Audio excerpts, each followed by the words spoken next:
Tous les ans en Bretagne, c'est un fléau qui revient, les algues vertes. Ces nappes d'algues vertes ont particulièrement proliféré cette année.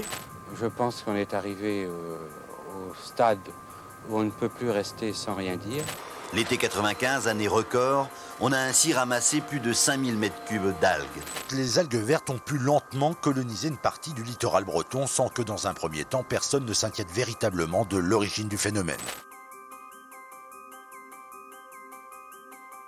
Alors évidemment, se baigner à côté des algues, c'est pas forcément très agréable et ça sent pas vraiment bon. Mais le plus problématique, c'est que ces algues présentent un risque pour la santé et entraînent la fermeture de certaines plages. Des algues, il y en a pratiquement partout en Bretagne.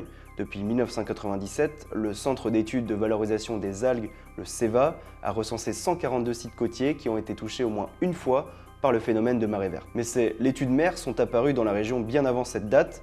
Philippe Potin, un membre du CNRS de Roscoff et spécialiste des algues, nous raconte quand elles sont arrivées en Bretagne. C'est vraiment à partir de 1971 qu'on a commencé à médiatiser le fait que certaines plages pouvaient être envahies donc par des algues échouées, donc des algues vertes, essentiellement ce qu'on appelle communément des laitues de mer. Et depuis, effectivement, le phénomène s'est propagé aussi à d'autres baies qui correspondent toujours à certains types de configuration en fait. En particulier, c'est souvent des baies sableuses dans lesquelles on va avoir des courants et des vagues qui ne seront pas trop fortes pour ne pas disperser les algues en fait, lorsqu'elles commencent à s'accumuler. Et en fait, on va avoir des phénomènes de cuvette qui vont faire que les algues vont profiter du soleil et surtout de tous les éléments nutritifs qui sont apportés par donc les rivières qui arrivent dans ces baies. Les algues vertes prolifèrent lorsque trois conditions sont réunies.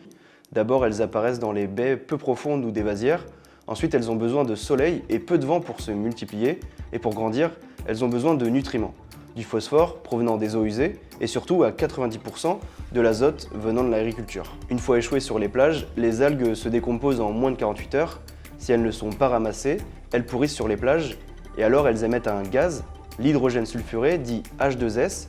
Ce gaz expose potentiellement les promeneurs, les riverains et les travailleurs chargés de leur ramassage à des risques pour leur santé. En 1989, à Saint-Michel-en-Grève, dans les Côtes-d'Armor, un jogger de 26 ans a été retrouvé mort dans un amas d'algues vertes. C'est la première fois qu'on les accusait. Pierre Philippe, un médecin urgentiste à Lannion, a été le premier à découvrir le corps. Pour les symptômes aigus, donc il y a le décès bien sûr, mais avant il y a des signes d'œdème pulmonaire, il peut y avoir des convulsions, œdème pulmonaire, c'est ce que j'ai vu le plus sur ce type d'intoxication. Il faut savoir qu'il peut y avoir des symptômes qui durent pendant plusieurs mois. Moi, pour un des accidentés ici, il a présenté une asthénie, une fatigue extrême, des difficultés à se mouvoir, enfin vraiment une apathie, des céphalées, des symptômes très divers et variés, mais en tout cas une impossibilité à reprendre une activité professionnelle pendant plusieurs mois. Ça peut donner des séquelles effectivement à long terme, ça c'est clair. Depuis la découverte de ce corps en 1989, d'autres personnes et des animaux auraient aussi été victimes de ces algues vertes. En 2016, c'est un autre jogger qui a été retrouvé mort à Élion.